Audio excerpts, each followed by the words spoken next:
beneath the endless sands of Egypt lies a silence older than time itself. The dunes whisper stories of kings and priests, of gold and glory, but also of secrets far darker than any tomb could hold. For thousands of years, the Nile carried not only life to its people, but also the promise of something beyond death. The Egyptians did not fear the end. They studied it, recorded it, and tried to master it. Long before any religion spoke of heaven or hell, the ancient Egyptians had already mapped the afterlife. They believed that death was not a curtain, but a doorway, one that could be crossed with the right words, the right rituals, and the right power.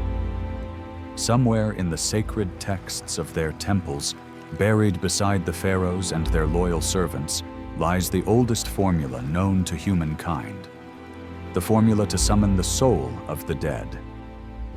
It was not witchcraft, it was not fantasy. To them, it was divine science, a sacred art whispered by gods and written down by scribes who dared to capture eternity on papyrus. They called it the Book of the Dead, though in truth, it was never a book of death. It was a book of survival, a manual for the soul, a map to guide the departed through the perilous underworld toward eternal life. But within its spells and hymns lay a hidden thread, a set of incantations that spoke of calling the dead back to speak once more. Rituals that promised communion with those who had already passed through the veil, to summon them, to command them, to question them. These were the forbidden pages, known only to the highest priests and the bravest magicians of the Nile. Tonight we will descend into that hidden world. We will unearth the origins of those sacred formulas, the ceremonies performed in the flickering light of oil lamps deep beneath the temples, and the terrifying cost of invoking a soul from beyond. This is not merely the story of a civilization obsessed with the afterlife. It is the story of humanity's oldest desire, to defy death, to speak with the lost, and to find out what lies beyond the horizon of life itself. Welcome to the Formula of the Dead, the ancient Egyptian art of summoning the soul. The desert is not silent. Beneath the shifting sands, beneath the weight of millennia, it hums with memories. Every grain carries the breath of a civilization that refused to die. In the still air of Egypt, the wind does not merely move dust. It stirs echoes of prayers whispered to gods whose names still command awe. When night falls over the Nile, the stars mirror themselves in the black waters, and the desert becomes a sea of silence. In that silence, the ancient Egyptians believed they could hear the voices of their ancestors. The living and the dead were not divided by fear, but connected by ritual. To them, death was a transformation, not an end. The body may rest, but the soul, its Ka and Ba, journeyed beyond, guided by divine words and sacred order. The Egyptians believed that every person carried within them two forces of the soul. The Ka was the vital essence, the spark that remained near the tomb, feeding on offerings from the living. The Ba was the wandering spirit, able to move between the realms of the living and the dead.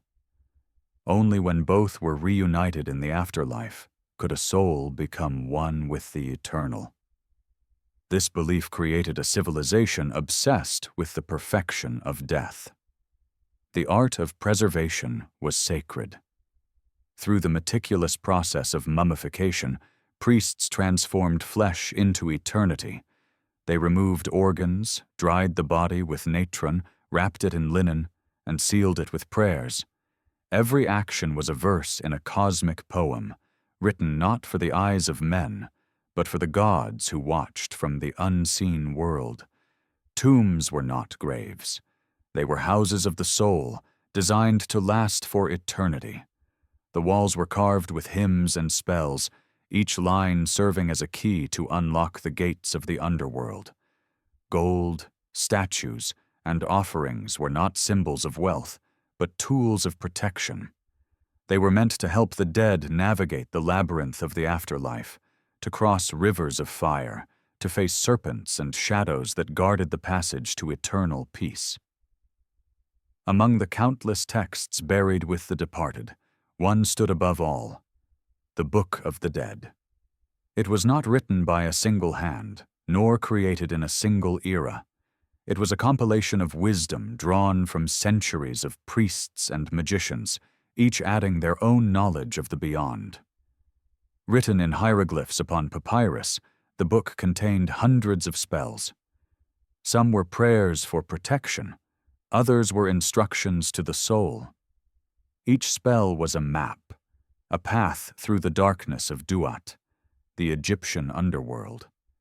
To hold the Book of the Dead was to hold a bridge between two worlds. The priests who recited its words believed that language itself held power. Every symbol, every name, every sound could bend reality if spoken with precision and devotion. The Egyptians called this divine force Heka, the magic of creation, the speech of the gods. It was through Heka that the universe came into being, and through Heka the dead could rise again. But there were whispers of rituals that went further. Hidden among the funeral texts, there were fragments of formulas that did not speak of guiding the dead, but of calling them back. The difference was sacred and dangerous. To guide was to honor the cycle. To summon was to defy it. These fragments were not meant for everyone. Only the high priests, the guardians of the temples, were allowed to study them. They believed that to speak the name of the dead with perfect clarity was to awaken their essence. The power of a name, to the Egyptians, was the power of existence itself. To be remembered was to live. To be forgotten was the second death. In the heart of the desert, in chambers lit only by the flame of sacred oils, priests chanted to the gods of the underworld.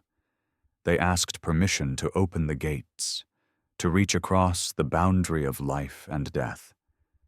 They believed that through the right words, through the rhythm of breath and heart, the barrier could tremble. The soul could hear. The soul could answer. For centuries, these practices remained hidden behind the sealed doors of tombs. Time buried them beneath sand and stone, but not completely. Some of those words survived, scratched on shards of pottery, painted on fragments of coffin wood, etched into the walls of forgotten catacombs. Words that spoke of light and shadow, of gods who watched over the dead, and of men who dared to speak to them. The desert remembers. Its silence is not emptiness, but the echo of eternity. And within that echo lies the first secret of Egypt's ancient formula of the dead, the belief that speech is creation, and that with the right words, even the silence of death could be broken. Part 2. When the soul leaves the body. Death, to the ancient Egyptians, was not an end, but a process. It began the moment the breath left the body and the heart grew still. In that instant, the boundary between worlds opened, and the unseen forces of the divine took notice. The body, once animated by the spark of life, became vulnerable to decay, but the Egyptians believed the soul did not vanish. It lingered, observing, waiting for the sacred rites that would guide it toward eternity. The transition between life and death was a dangerous passage. The soul, disoriented and fragile, needed assistance to find its way. Without the proper rituals, it could become lost in the shadows, trapped between worlds, neither alive nor fully dead. For this reason, the funerary rites of Egypt were not simple farewells. They were acts of protection, designed to ensure the soul's safe journey into the next realm. The process began long before the final breath. When a person fell ill or sensed death approaching, Preparations were made, offerings were gathered, amulets blessed, and priests summoned. The dying were comforted with hymns and prayers, words meant to remind the soul that its journey was only beginning. The Egyptians believed that at the moment of death, the god Anubis himself appeared, jackal-headed and silent, to guide the departed through the threshold. Once the body was lifeless, the priests began the most sacred of all arts, mummification. This was not merely the preservation of flesh, but the recreation of divine order. Every gesture was deliberate, every word recited with purpose. The heart, the seat of emotion and conscience, was left inside the body. The brain, considered unnecessary for the afterlife, was removed. The organs were cleansed and placed in canopic jars, guarded by the 4 sons of Horus. The body was then dried with natron, a natural salt that preserved the flesh from corruption. Days passed as priests anointed the body with oils, wrapped it carefully in linen, and sealed each layer with amulets inscribed with spells from the Book of the Dead. These charms were not decoration.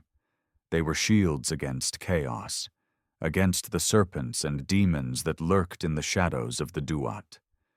When the final wrapping was complete, the face of the deceased was covered with a mask, often of gold, so that the gods would recognize the soul when it entered their realm.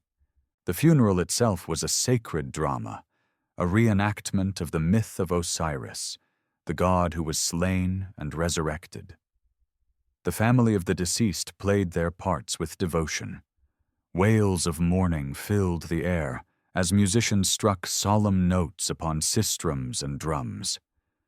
The procession moved slowly toward the tomb, accompanied by the priests who bore incense and torches. In front walked the Sem priest, dressed in a leopard skin, performing the opening of the mouth ceremony. This ritual was among the most vital of all.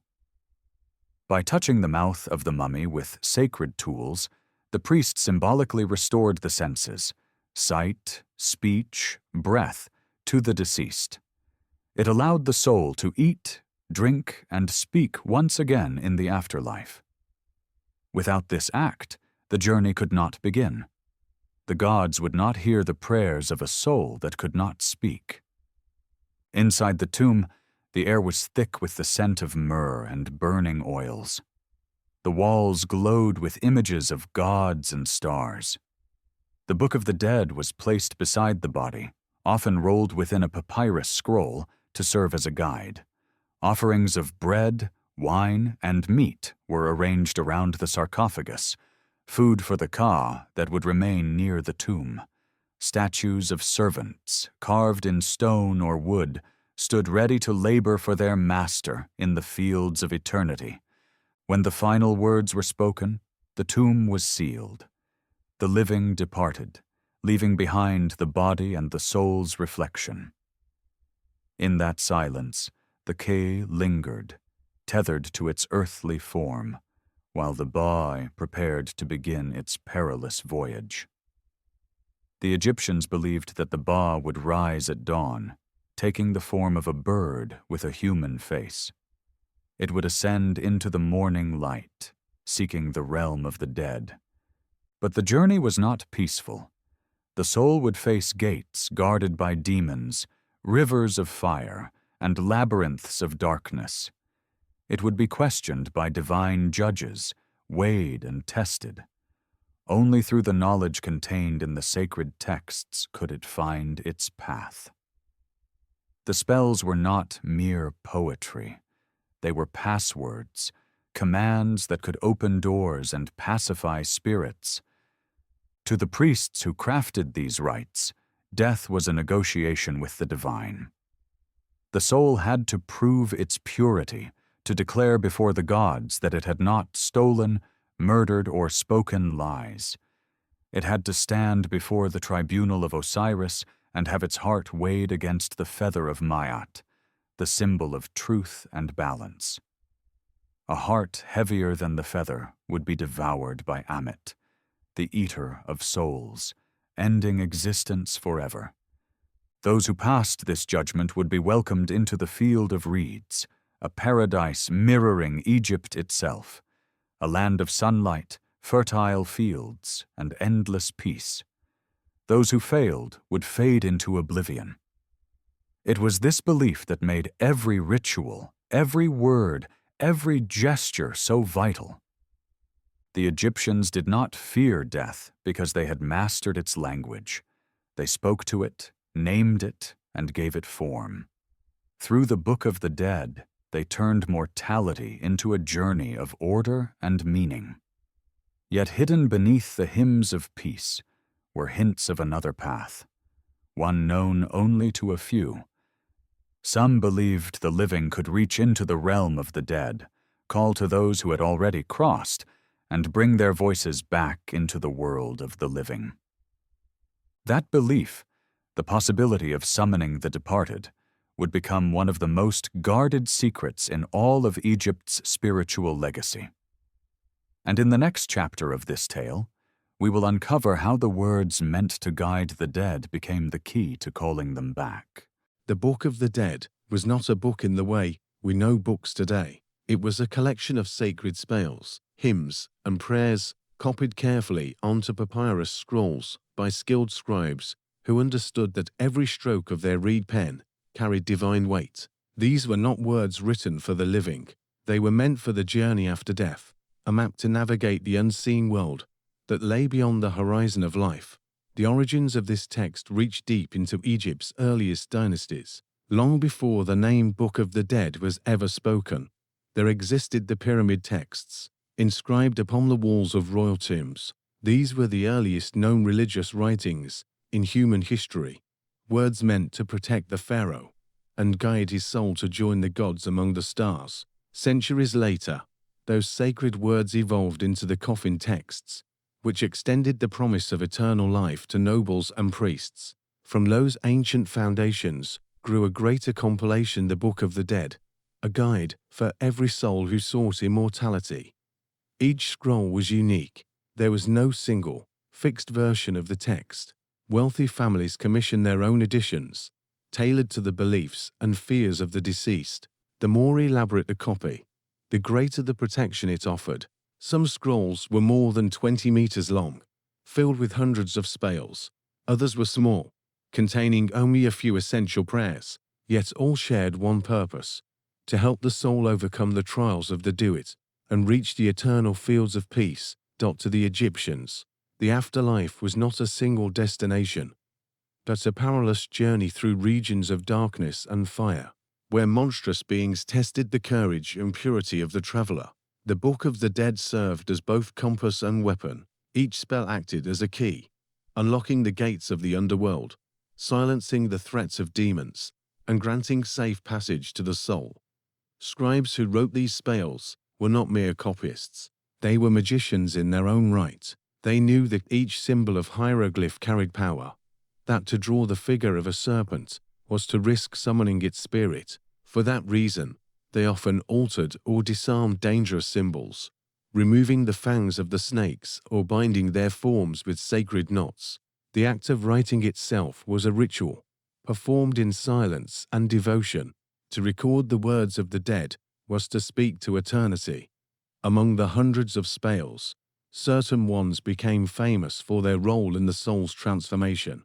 There was spell 125, the Declaration of Innocence, where the soul stood before 40 to divine judges and proclaimed its purity.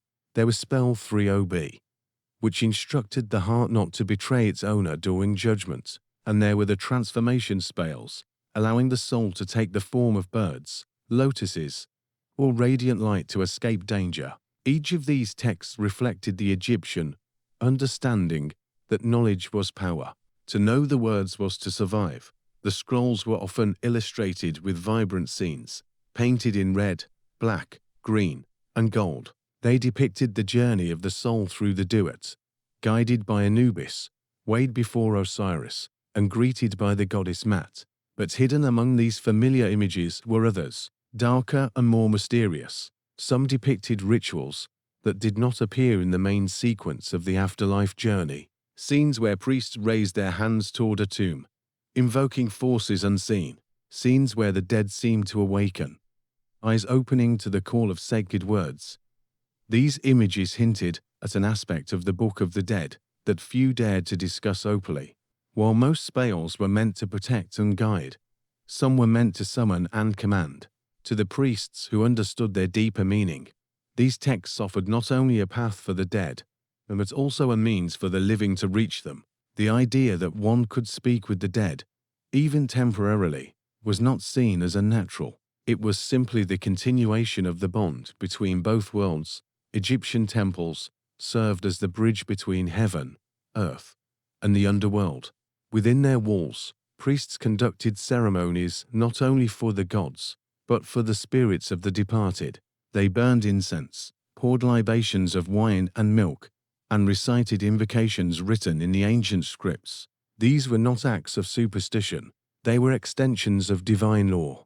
Through ritual and precision, the priests believed they could maintain the balance between life and death. The secret sections of the Book of the Dead, those that mentioned awakening or recalling the soul, were not meant for common eyes. Their language was encoded in metaphor, their meanings layered in symbols. To the uninitiated, they seemed harmless, but to those who knew, they were instructions. Specific tones, gestures, and offerings could create resonance between the realms. The right combination of sound and intention could open the veil, allowing communication across the threshold of mortality. This was not necromancy as it would later be imagined in darker traditions. The Egyptians did not seek to enslave the dead or defy the gods. They sought communion, remembrance, and knowledge. A priest who called to the dead did so to receive guidance, to consult the wisdom of ancestors, or to restore harmony between the living and the unseen. Yet even then, there were warnings. Those who misused the words or spoke them in anger risked awakening forces beyond control. The balance of Mat demanded respect. The Book of the Dead was more than scripture. It was a mirror of the Egyptian soul, reflecting its eternal dialogue with death. To read it was to touch the essence of a people who saw existence as a cycle of transformation. They believed that through right action, right speech, and right knowledge, one could cross the darkness unafraid. But the deeper one studied its words, the more one sensed another truth: the thinness of the boundary that separated the living from the dead. As centuries passed, these sacred scrolls continued to evolve. They were copied, translated, and buried beside pharaohs, nobles, and commoners alike. Time turned them fragile, yet their power endured.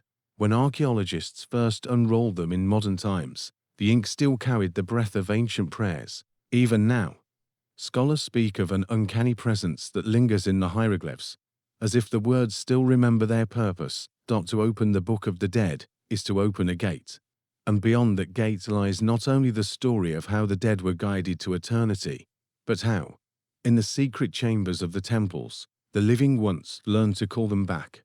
When the tomb was sealed and the world above fell silent, the soul began its true journey. The Egyptians called the realm of the dead Duat, a vast and mysterious landscape that stretched beyond comprehension. It was not a place of punishment or peace alone, but a mirror of existence itself, filled with both light and terror. To cross it was to confront every truth of one's life, and every shadow of one's heart. In the first moments after death, the bar, the soul's mobile essence, rose like a bird from the tomb. It circled the world of the living one last time, watching loved ones grieve. The priests closed the doors, the sands drift across the threshold. Then it turned toward the horizon, where the sun sank each evening. There lay the entrance to Duat, hidden behind the western mountains. The Egyptians believed that as Ra, the sun god, set each night, he to travel through this underworld, fighting darkness to be reborn at dawn. The dead followed his path, seeking the same rebirth. The journey was perilous. Duat was divided into regions, each guarded by spirits, gods, and monstrous beings. There were gates of fire, rivers of blood, and caverns filled with the cries of the lost.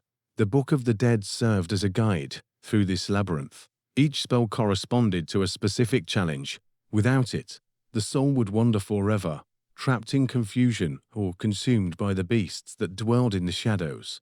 The first challenge was recognition. The soul had to declare its name before the guardians of the gate. To the Egyptians, a name was the essence of being. To know it was to exist. To forget it was to vanish. The gatekeepers demanded truth and precision. "Who are you?" they would ask, and the soul, reading from the scroll, would recite its true name and lineage, invoking the protection of the gods who watched over its life. Only then would the gates open. The next trial tested purity. The soul stood before pools of shimmering water guarded by serpents and flaming swords. It had to affirm its innocence, to swear that it had not stolen, not murdered, not lied, not defiled the sacred order of Mat. Each confession was both testimony and spell. The soul's words shaped its fate. To speak falsely was to be unmasked, for in do it, lies carried weight, and deceit burned brighter than truth. As the soul advanced, it encountered strange and terrifying beings, serpents with heads of lions, scorpions with human faces, shadow creatures that devoured light. Each represented a trial of courage, a reflection of the fears that once haunted the living. The Egyptians believed that by naming these creatures, the soul could disarm them. Knowledge was the weapon. The unknown was the true danger. At the center of Duit stood the Hall of Two Truths, the great courtroom of Osiris. Here the final judgment awaited. The soul entered trembling, surrounded by 42 divine judges, each representing a principle of moral order. In the center sat Osiris upon his throne, his green face calm, his crookened flail crossed over his chest. Beside him stood Anubis, the silent guide, and Thoth, the scribe of the gods, ready to record the outcome. In the hall was a great scale. On one side rested the feather of Mat, pure and weightless, the symbol of truth. On the other, the heart of the deceased, the vessel of memory and emotion. The heart was placed upon the scale, and all of one's deeds, spoken and unspoken, were revealed. The soul recited the negative confession, proclaiming innocence before each judge. "I have not stolen. I have not caused pain. I have not spoken falsehood." If the heart balanced the feather, the soul was declared Markeru true of voice and welcomed into eternal life. But if the heart was heavier, burdened by sin or deceit, Amit waited nearby, the devourer of souls, a creature part lion, part crocodile, part hippopotamus. To be consumed by Amit was to cease forever, denied even the peace of the afterlife. No rebirth, no memory, only eternal silence. To the Egyptians, this was the true death, far more terrifying than any earthly punishment.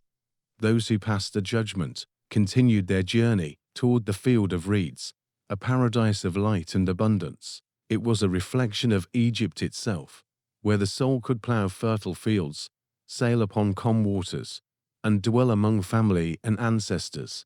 Life continued there in harmony and perfection, yet even in paradise, the soul remained connected to the world of the living. Offerings of food and prayer sustained it, for the bond between the two realms was never broken. Still, some souls did not find peace. Those who died unjustly, or whose burials were incomplete, lingered between worlds. They became restless spirits, known to the Egyptians as Ok-Ikren, the angry ones of Ra. These souls could trouble the living, appearing in dreams or causing illness until proper rites were performed. The priests who understood the deeper mysteries of the Book of the Dead were called upon to restore balance. Through rituals of invocation, they sought to communicate with these wandering souls, to soothe them or command them to return to rest. It was said that the priests would enter the tombs at night, carrying oil lamps and incense, reciting ancient formulas inscribed on papyrus. They would call the soul by name, reminding it of its place in Mat, offering it peace in exchange for silence. Sometimes, however, the soul answered.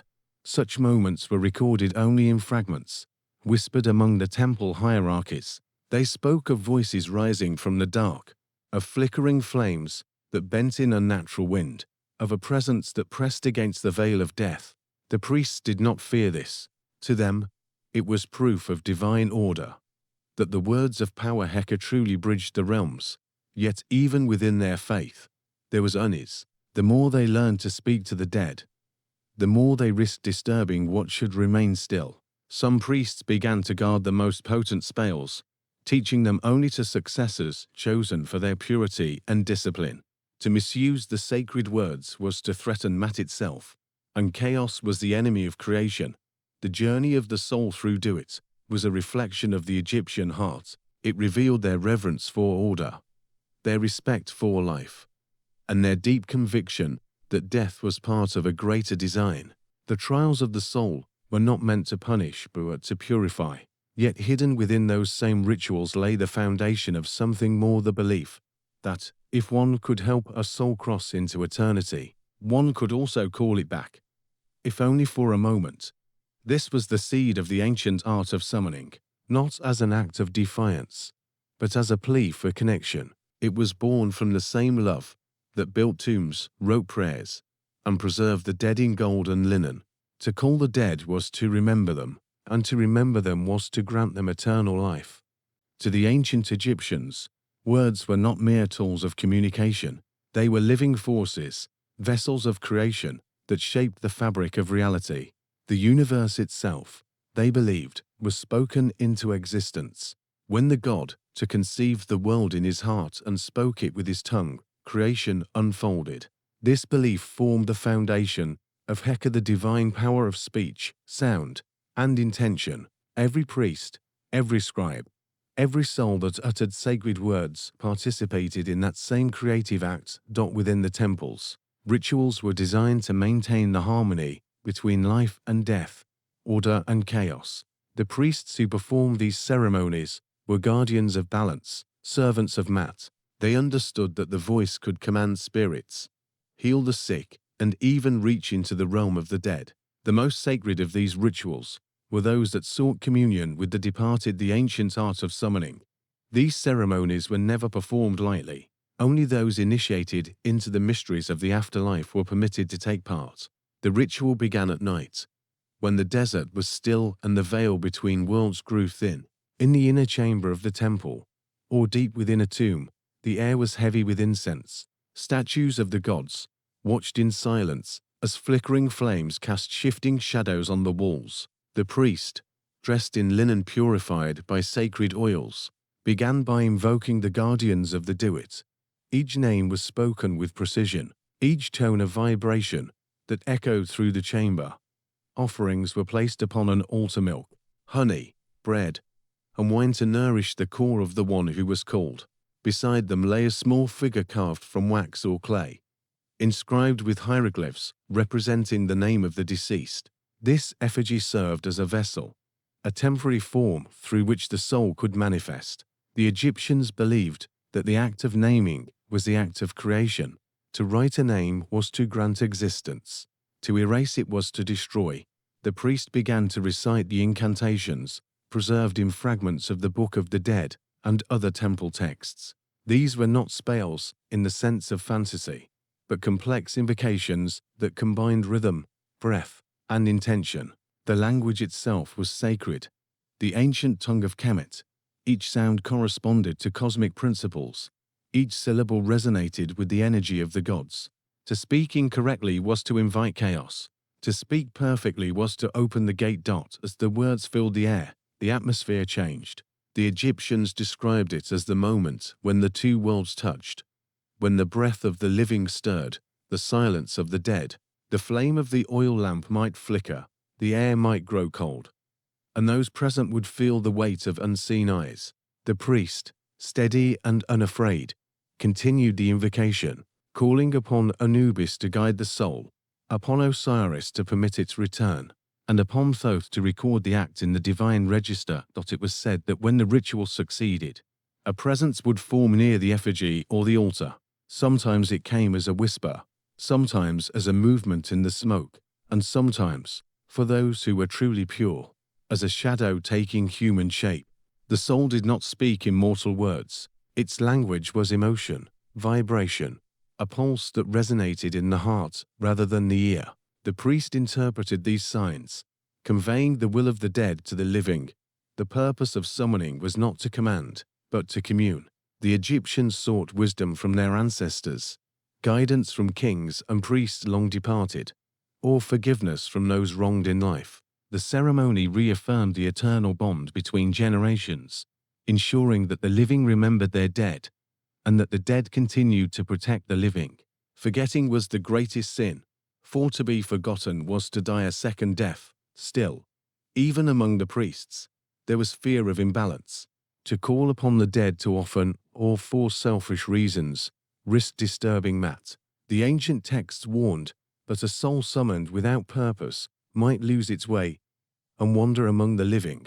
Feeding upon energy meant for it. Such spirits, restless and confused, could bring illness or misfortune. The priests of Sekhmet, goddess of both healing and wrath, were sometimes called to cleanse the places where these disturbances occurred. The ritual of summoning required mastery of silence as much as mastery of speech. After the invocation was spoken, there followed a long pause, a moment of waiting. The priest had to listen with the heart, to sense the faint echo of the soul's response. Patience was a form of reverence. The Egyptians believed that the dead moved slowly, unbound by time. To rush was to offend. When the communion was complete, the priest would thank the gods, offer more incense, and gently dismiss the spirit, guiding it back to its realm with words of peace. The conclusion of the ritual was as important as its beginning. The chamber was purified with water from the Nile, the flame of the lamp extinguished, and the effigy buried or burned, ensuring the soul's rest. The participants would leave in silence, for to speak mundane words after such contact was considered dangerous. The echo of the ritual lingered in the air, and careless speech could disrupt the delicate harmony that had been achieved. Many of these rites were eventually lost, recorded only in fragments or hinted at in inscriptions. Yet some knowledge survived, passed secretly from one generation of priests to the next.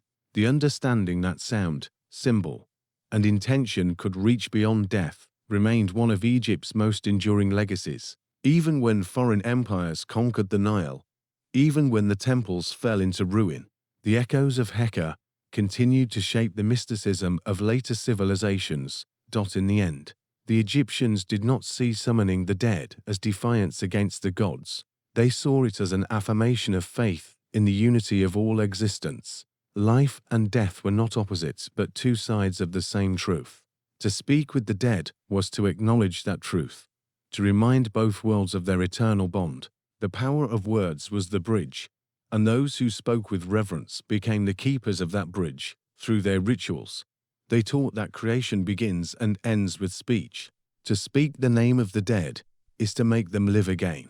And in that moment, if only for a breath of time, the silence of death yields to the living voice of eternity. For centuries, the priests of Egypt guarded the secrets of summoning with unwavering discipline. Their rituals were acts of devotion, bound by the laws of Mat and guided by the gods themselves.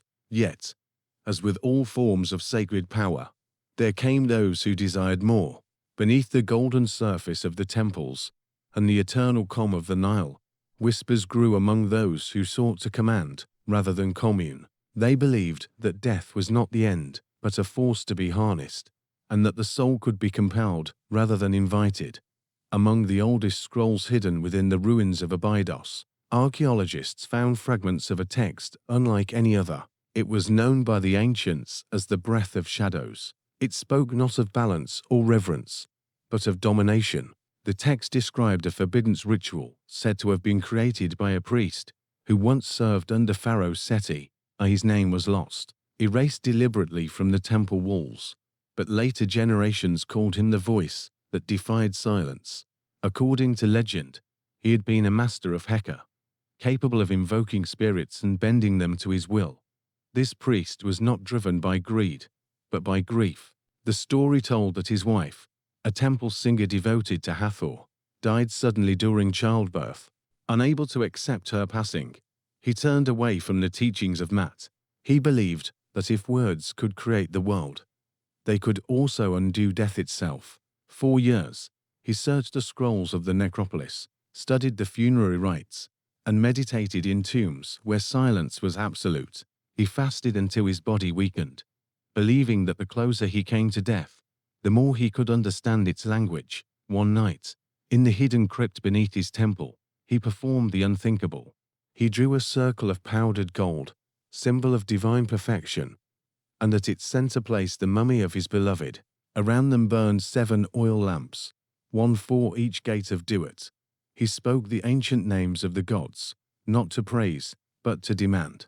The air trembled as his voice rose, no longer the voice of a priest, but of one who had abandoned the natural order. The ancient texts claimed that the lamps burned blue, that shadows moved against the walls like waves upon the sea.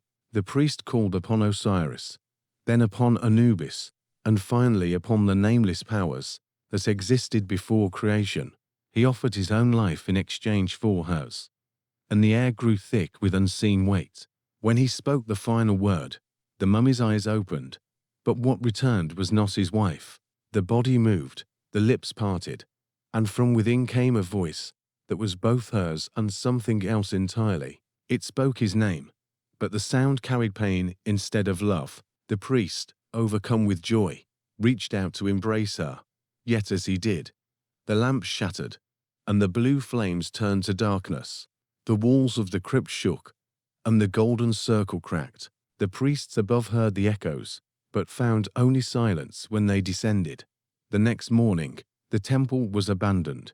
The chamber below was sealed by decree of the high priests. They inscribed curses upon its doors to warn future generations.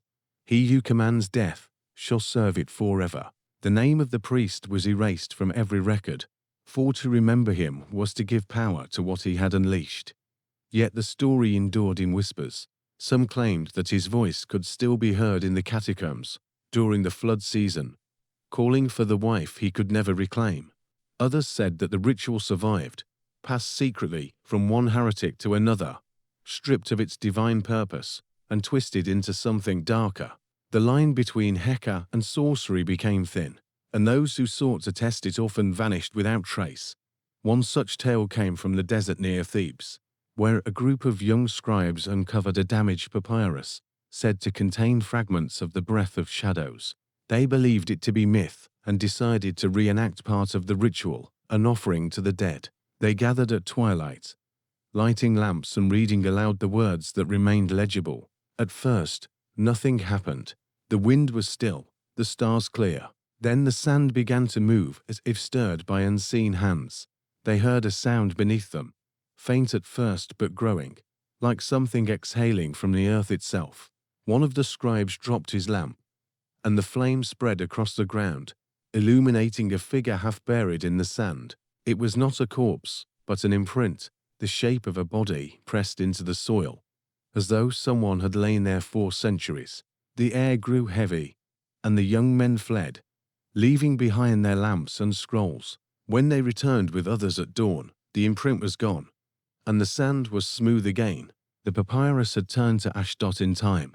These stories merged into warnings, taught to novice priests. They were told that the voice of the dead must never be forced, for to command death was to invite its judgment. The gods had created death as a passage, not a prison to be broken. Those who sought to enslave the dead risked becoming servants of the darkness they summoned. Yet the temptation never vanished entirely. The Egyptians were a people of eternity, and eternity invites obsession. Even as the dynasties rose and fell, some continued to seek forbidden knowledge. In the later periods, when the Greeks and Romans walked the streets of Alexandria, fragments of the old rituals resurfaced in secret cults. These new practitioners, calling themselves keepers of the threshold, blended Egyptian Heka with foreign mysticism. They spoke of capturing the voices of the dead within jars, of binding spirits to stone amulets to gain insight and power. Such acts were said to bring both wisdom and madness. Some who practiced them claimed to see visions of the Duat, glimpses of the sun god's nightly voyage. Others were found wandering the desert, their eyes wide, their mouths muttering the names of gods no one recognized. To the faithful, these were punishments, proof that no mortal could hold dominion over death. To the seekers of knowledge, they were signs that the veil could indeed be pierced. The boundary between reverence and arrogance had always been fragile. Those who called upon the dead for guidance walked within the light of Mat. Those who tried to command them stepped into the shadow of chaos. The priests understood this duality and preserved it in their teachings, warning that Heka was not good or evil by nature. It was intention that shaped its path. A word spoken in love could heal. The same word, spoken in hunger for power, could destroy dot in the silent temples where the wind still carries the scent of incense. One might imagine the echoes of those forbidden rituals, the whispers of priests who once believed they could master death. Their names have long faded, but their voices remain, woven into the myths that endure. Each story is a reminder that death cannot be owned, that the moment humanity tries to command it, it commands humanity in return. Long after the forbidden priest vanished into legend, Egypt continued to change. Dynasties rose and crumbled, conquerors came and went, and the sands buried the monuments of old. Yet beneath the surface, some truths refused to die. Knowledge, once whispered in the halls of the gods, continued to live in shadows. The priests who still practiced the ancient arts withdrew from the cities and temples, retreating to places untouched by time. There, in the silent heart of the desert, they built sanctuaries known only to a few. These were not grand temples of stone and gold. They were carved into cliffs, hidden among the dunes, or constructed deep beneath ruined necropolises. To find them, one needed both faith and invitation. The keepers, as they came to be called, were not a single order, but a lineage of chosen individuals bound by secrecy. Each was trained to preserve the wisdom of the Book of the Dead, to memorize its verses, and to understand the forces that linked the living to the afterlife. The keepers believed that true knowledge could not be owned. It was to be protected until the world was ready. Their initiation was not written, but experienced. A novice was led into darkness, blindfolded, guided by the sound of chanting that echoed like wind through stone.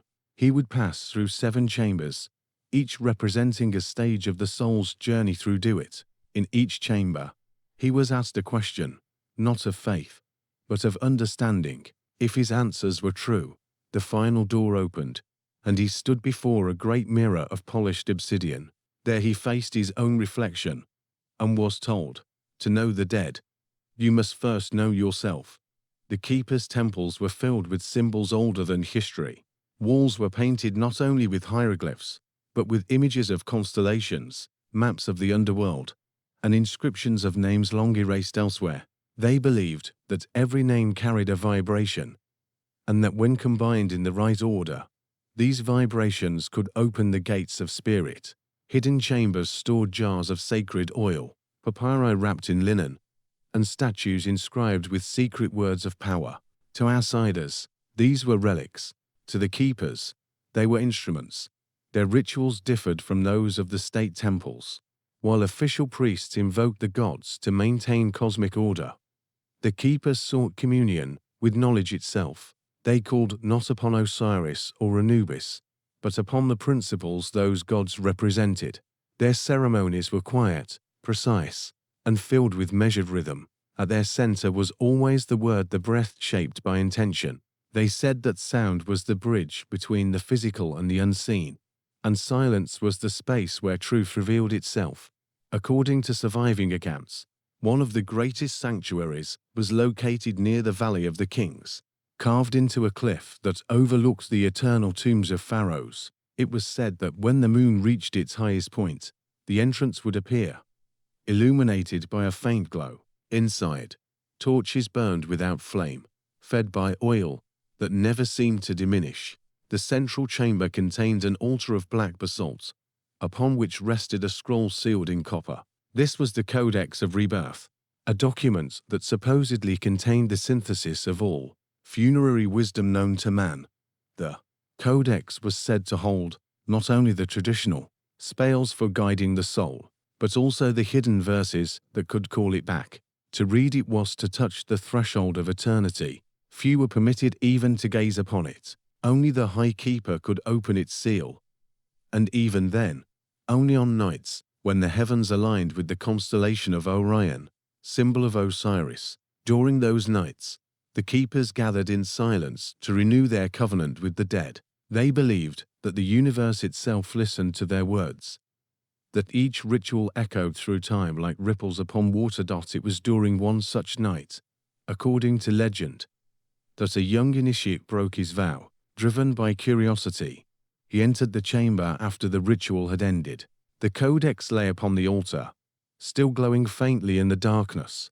He unrolled it and began to read. The words shimmered before his eyes, written in ink that seemed alive. He read aloud a single line, and the air thickened. His torch dimmed, and from behind him came the sound of breathing. He turned and saw nothing, yet the breath continued, steady and close. The story said that when the keepers found him at dawn, he was still alive but silent, unable to speak ever again. His voice was gone, not taken by death, but by what he had summoned.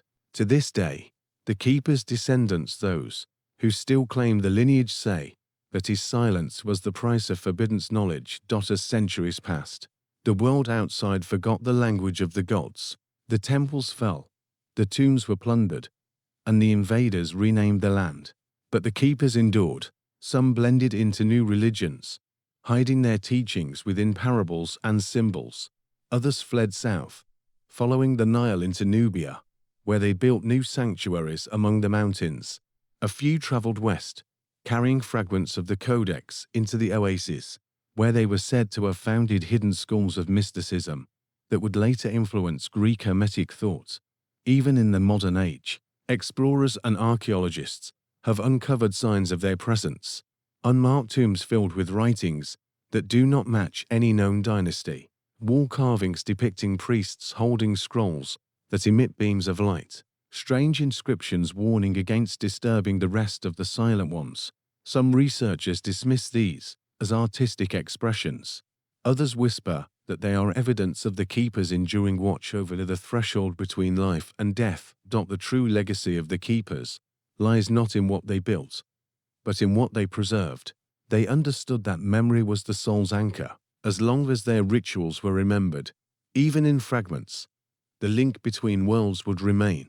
They saw themselves not as masters of death, but as its witnesses. Through them, the wisdom of the ancients survived the knowledge that words, properly spoken, could still stir the silence of eternity. And so, in the endless desert, where wind buries temples and unearths bones, perhaps there are still places where the air carries the faint echo of ancient chants. Perhaps the keepers still guard their hidden sanctuaries, waiting for the time when the world dares again to listen to the language of the dead. When the last native pharaohs faded from history and foreign banners rose over the Nile, it seemed that Egypt's sacred voice had gone silent. The temples of Luxor and Karnak became relics of another age, their hymns replaced by new tongues, their gods renamed or forgotten. Yet wisdom has a way of surviving even when its guardians fall. Beneath the shifting sands and changing empires, the echoes of Egypt's necromantic traditions endured, finding new forms in distant lands. The Greeks were among the first to listen. When Alexander the Great conquered Egypt, he did not destroy its religion. Instead, he sought to understand it.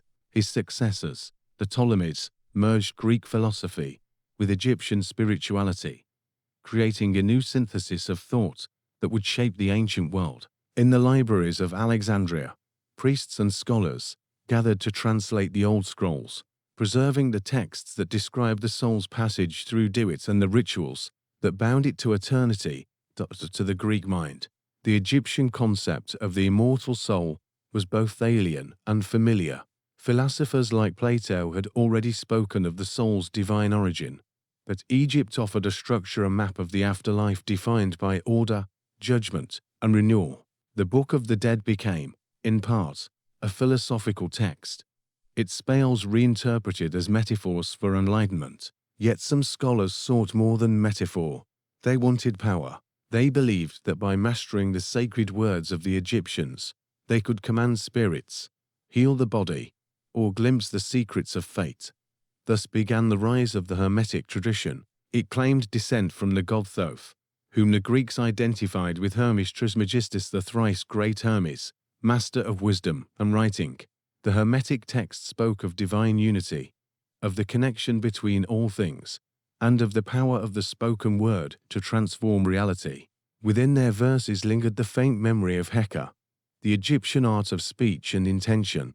When these texts were carried to Rome and later to the lands of Byzantium, they brought with them the ancient belief that words could shape destiny, and that life and death were threads of the same fabric. As centuries turned, Egypt itself fell under new faiths. The temples of the old gods were closed, their statues buried, and their priests silenced. Yet even as the gods faded, their symbols survived. Early alchemists, many of whom worked in the shadows of Alexandria, used hieroglyphic symbols in their manuscripts, calling upon Thoth as the patron of transformation. They spoke not of resurrection in the religious sense, but of transmutation, the same idea reborn through science and mystery. The alchemist's search for eternal life was, in truth, a new form of the Egyptian quest for immortality.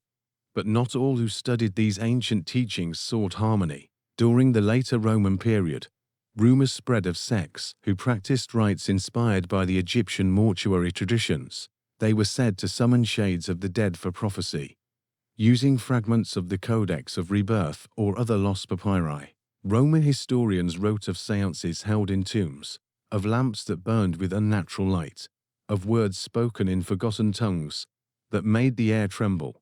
The empire called these acts heresy and witchcraft. Yet the fascination only grew when Christianity rose and the old temples were finally abandoned. Egypt's sacred texts faced destruction. Many were burned, others hidden. But even as the physical scrolls vanished, their ideas found refuge within the mystic branches of the new faith. Early Christian monks living in the deserts of Thebes adopted practices that mirrored the old rituals, periods of silence, chanting of divine names, meditation on the soul's purification. Some theologians, like Origen and Clement of Alexandria, even hinted that the wisdom of Egypt contained reflections of divine truth, veiled in symbols. Through these transformations, the Egyptian concept of the afterlife continued to evolve. In the Middle Ages, the legends of necromancy that spread through Europe owed much to Egyptian roots. Scholars of the Arab world, inheritors of Alexandria's legacy, translated the Hermetic and alchemical texts into Arabic. They studied them not as superstition, but as sciences of the unseen. The word alchemy itself came from alchemy, derived from Kemet, the ancient name of Egypt. Within these writings, the Egyptian idea that creation and resurrection were acts of divine speech survived, now clothed in new language. Medieval magicians and philosophers who studied these translations saw themselves as heirs to the wisdom of Thoth. They believed that by learning the true names of things, one could command their essence. In their grimoires, the line between prayer and spell was blurred.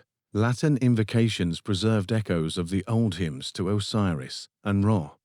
The diagrams of their rituals resembled the circles once drawn in desert sand, and though they no longer spoke of Duat, they still believed that death was not an end, but a door to knowledge. Yet as centuries passed, the deeper meaning was forgotten. What had once been sacred communion became feared sorcery. The priests who once guided souls to peace became, in legend, dark magicians. The word necromancy, born from the idea of speaking with the dead, turned into a symbol of forbidden power. The ancient Egyptian harmony between reverence and curiosity was lost, replaced by fear of the unknown. Still, traces of the original belief endured, buried like relics beneath layers of myth. Renaissance scholars rediscovered fragments of the Hermetic texts and proclaimed that all wisdom flowed from Egypt, the mother of civilization. They spoke of the Egyptian priests as keepers of divine truth, and once again, artists and thinkers turned to the Nile for inspiration. The fascination with Egypt's death rituals reemerged, shaping art, philosophy, and secret societies. Even in the modern age, when archaeologists unearthed tombs sealed for millennia, the old or returned, the discovery of Tutankhamun's tomb in 1922 reignited the world's obsession with Egyptian afterlife beliefs. The notion of the curse, though born from modern superstition, carried the same echo: the belief that death remains sacred. that disturbing the dead invited consequence. Behind the sensational headlines lay the same ancient fear that the Egyptians had warned of, that to speak without reverence, to open what should remain closed, was to invite the silence of eternity to answer back. Through every empire and every language, the spirit of Egypt endured. The rituals of summoning evolved, transformed, and disguised themselves, yet their essence remained unchanged. The power of the word, the belief in balance, the longing to bridge life and death, all these flowed from the Nile into the veins of human history. Egypt's greatest magic was not the ability to raise the dead, but the power to keep its voice alive long after its temples turned to dust. And even now, when we speak the names of its gods, when we read the spells carved into the walls of tombs, when we whisper the stories of the afterlife, we continue the oldest ritual of all. We remember. The 19th century dawned with an obsession for the ancient. Europe's explorers, armed with shovels and sketchbooks, turned their eyes toward Egypt, drawn by the promise of lost kingdoms and forgotten gods.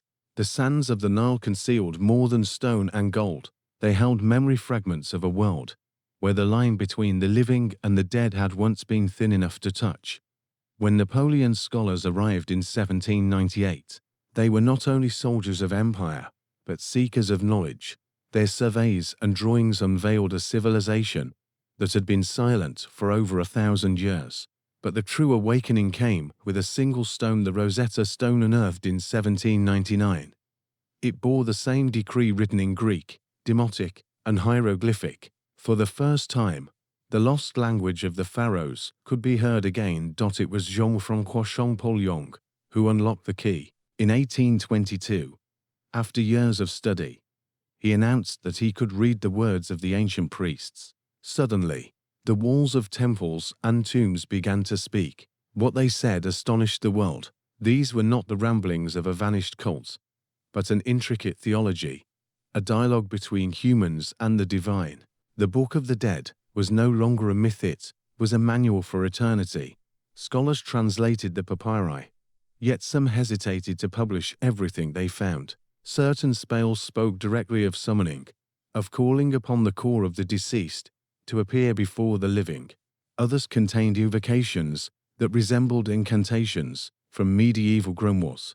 These parallels unsettled the academic world. It was as if every whispered tale of necromancy in Europe had roots buried deep in Egyptian soil. In the late 19th century, new discoveries deepened the mystery. Excavations in Thebes revealed the papyrus of Ani, one of the most complete versions of the Book of the Dead. Its vivid illustrations showed the soul's journey through judgment and renewal. Yet among the fragments found beside it were lesser-known texts, ones never meant for royal eyes. These contained instructions for communicating with spirits, not to command them, but to seek guidance from ancestors. The ancient Egyptians had not feared the dead. They had spoken to them with reverence, believing that the bond between the living and the departed was sacred and enduring. However, not all who came to study these texts approached them with reverence.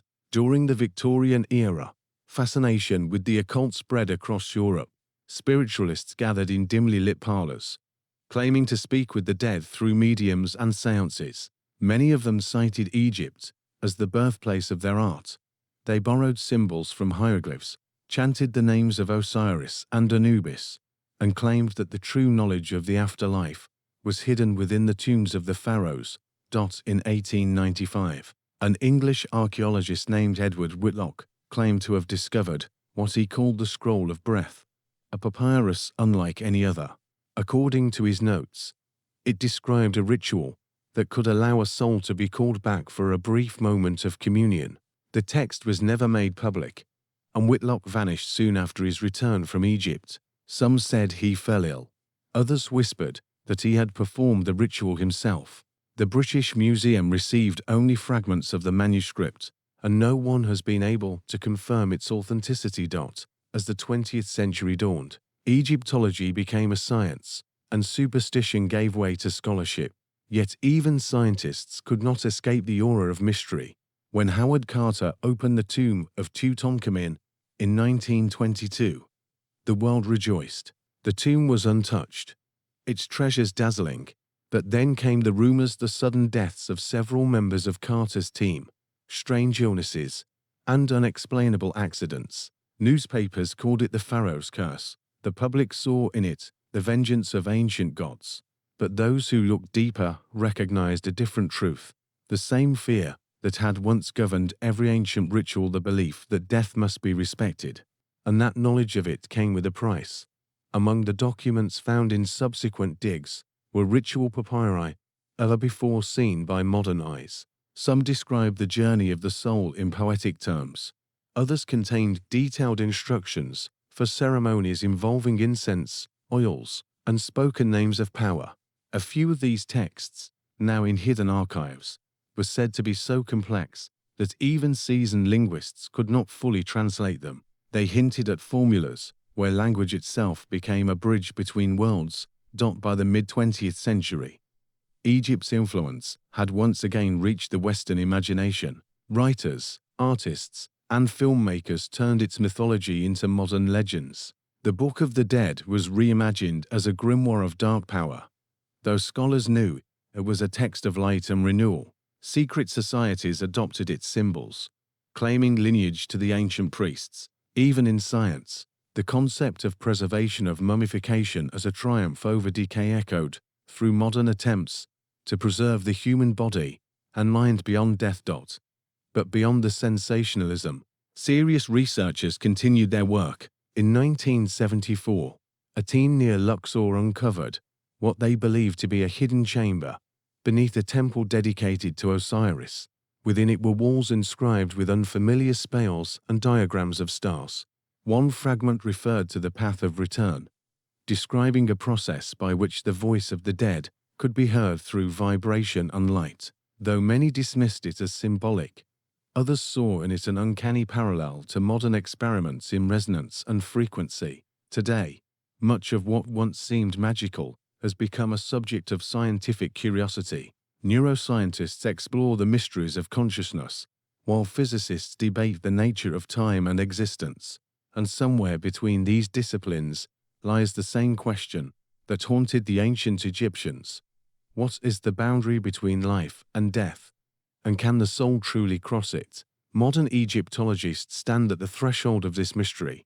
Their tools are satellites and lasers instead of incantations. Yet their goal is the same: to hear the voices of the past. Every inscription they uncover, every tomb they map, is another echo of a civilization that refused to be forgotten. The rituals of the dead, once feared and misunderstood, are now recognized as expressions of profound spirituality. Still, there are whispers, rumors of sealed chambers yet to be opened beneath the Great Sphinx, legends of texts hidden in the catacombs beneath the pyramids, stories of researchers who dream of voices calling their names in languages they do not speak. Whether myth or truth, one thing remains certain: Egypt's connection to the unseen has never truly faded. The Book of the Dead continues to speak, not only through its words, but through the unending human desire to understand what lies beyond. And perhaps, somewhere beneath the shifting sands, another scroll waits, one that will remind us that to study the dead is not merely to uncover the past, but to confront the eternal. At the end of every path, after the sand has swallowed the cities and the stars have shifted above forgotten tombs, there remains one truth. The Egyptians were never obsessed with death. They were obsessed with life so sacred, so infinite, that even death could not contain it. Every ritual, every inscription, every word carved into stone was not a farewell, but a declaration that consciousness endures, that the voice continues beyond the grave. The Book of the Dead, for all its titles and mistranslations, was not a book of darkness. It was a hymn, a symphony of prayers and formulas that celebrated the journey of the soul from limitation to eternity. To the Egyptians, to summon the dead was not to defy the natural order, it was to honor it. They believed the living and the departed were two halves of the same whole, joined by the breath of Heka, the sacred energy of creation. To speak the right words with pure intent was to allow that energy to flow, to awaken memory, and to bring harmony to both worlds. Modern readers often see only the surface, the spells, the gods, the fearsome imagery of judgment and fire. But beneath those symbols lies a deeper philosophy, a recognition that life is transformation. Death is not punishment, but passage. The weighing of the heart against the feather of truth was not meant to terrify. It was a reminder that the measure of a soul is not in wealth or power, but in the purity of its truth. For the ancient priests, each ritual of summoning was an act of balance. To call upon the spirit of the dead was not a means to control, but to commune. They asked questions, sought guidance, and listened. They understood that to summon the dead carelessly was to risk imbalance. For the barrier between worlds was sacred. Their art was not about power. It was about respect. And perhaps that is the greatest lesson Egypt offers us. Every civilization that came after sought to master the mysteries of death, to break them, to possess them, to turn them into instruments of fear or fascination. But Egypt never sought to conquer death. It sought to understand it, to coexist with it, to make peace with the unknown. Even now, when we look at the hieroglyphs that adorn the walls of tombs, we are reading voices that refuse to be silenced. The chants, the invocations, the names, all are acts of remembrance. To speak them aloud, even today, is to take part in a ritual older than civilization itself. It is to continue the dialogue between past and present, between the living and the eternal. There are moments in the desert when the wind moves through the broken corridors of a temple, carrying with it a sound like distant chanting. It is only the wind, or so we tell ourselves. Yet standing there, surrounded by shadows older than memory, one can almost believe that the priests still walk among the pillars, that their torches still flicker, that the old words are still being spoken, because perhaps they are. Every time we ask what happens after death, every time we remember the names of those who came before, every time we whisper a prayer for the departed, we perform the same act the Egyptians performed thousands of years ago. We keep the connection alive. The Book of the Dead was never meant to close. It is not a relic, but a living text, a mirror held to the human spirit. Its pages invite us to look beyond fear and superstition, to see death not as an end, but as a continuation of the same journey that began with the first breath. And so the story returns to where it began, a world of sand and light, a river winding between two realms, a people who looked at the horizon and saw not the boundary of existence, but the promise of rebirth. Their words were not lost to time. They simply waited for us to listen. In the silence that follows, if you close your eyes and listen closely, you may still hear them, the voices of those who believed that to speak was to create, and that to remember was to resurrect. They are calling not from beyond, but from within, reminding us that the truest act of summoning is not to bring back the dead, but to awaken the living. And that is what the Egyptians understood better than anyone. Death was never the opposite of life. It was its echo, its shadow, its promise. To master death was to understand the eternal rhythm of existence. To speak the sacred words was to harmonize with creation itself. The sands will continue to shift, and empires will rise and fall. Yet as long as humanity seeks meaning in the face of the unknown, the Book of the Dead will remain open. Its pages may crumble, but its voice will endure, carried by every heart that dares to ask, as the Egyptians once did, what lies beyond the horizon of life. Because the final secret of the Book of the Dead was never about calling spirits from the shadows. It was about calling ourselves to awaken, to remember that we are, and always have been, eternal. The sands of time may bury kingdoms, but they can never silence the truth. For thousands of years, the ancient words of the Book of the Dead have echoed through temples, tombs, and hearts that still search for meaning beyond the veil. Perhaps the greatest secret Egypt ever left us was not how to summon the dead, but how to remember what it means to be alive. And now, as the last torch fades and the story returns to the silence of the desert, one question remains. What other truths lie hidden beneath the sands, waiting to be uncovered? If you wish to keep walking deeper into the forgotten corners of history, to hear the stories that were never meant to be heard, then join us. Subscribe to Forbidden's Law, where the past still whispers, and the impossible becomes real once more. Leave a like if you felt the weight of ancient voices tonight, and share this tale with those who still believe that history has a heartbeat. Until we meet again, traveler, remember, the past is never truly gone. It only waits for someone brave enough to listen.